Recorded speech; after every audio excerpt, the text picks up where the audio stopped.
Red Dead Online is now a standalone product as of December 1st. Rockstar decided to split the title into two games, one containing the full single-player narrative and the online experience, and the other with just the online option. It will be on sale until February 15th for $4.99. Despite it being what some might call half a game, the download size still maxes out at 128 gigabytes. Gamers wishing to download the title might have to clear out some hard drive space to explore the Wild West. Square Enix has released a trailer for Neo: The World Ends With You, the sequel for 2007's beloved title, The World Ends With You. Fans of the game are in for a bit of a treat next year, as Square Enix's upcoming anime adaptation of the original game released a new trailer and a release window of April 2021. The sequel looks to place players back into Tokyo's vibrant Shibuya district, with fast-paced combat gameplay and mission-based progression. Neo: The World Ends With You is slated for release in summer of 2021. Racing simulators have overtaken arcade racing games in popularity, quality, and sales in 2020.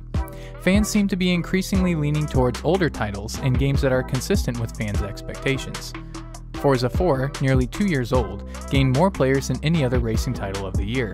Project Cars changed its formula to a more arcadey style of racing, and frustrated fans showed their discontent, buying 86% fewer copies than previous titles.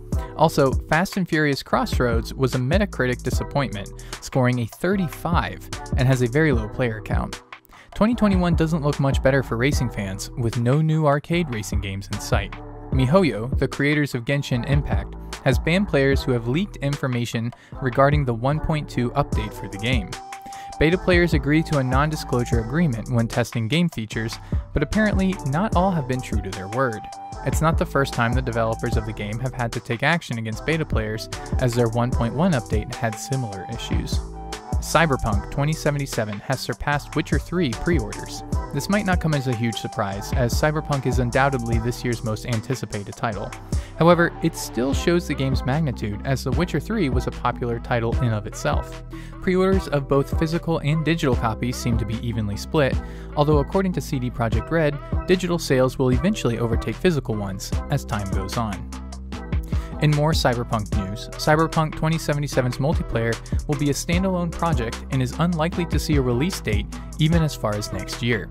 The single-player focused title has been delayed several times already, so it stands to reason that the multiplayer mode would take even longer. It has a separate team assigned to it and working on it, but it looks as if Cyberpunk fans will have to make do with the campaign for more than a year before they get a multiplayer option. Neocore Games, developers behind the RPG and turn-based fantasy game King Arthur: Knight's Tale, will be releasing their game into early access January 12, 2021.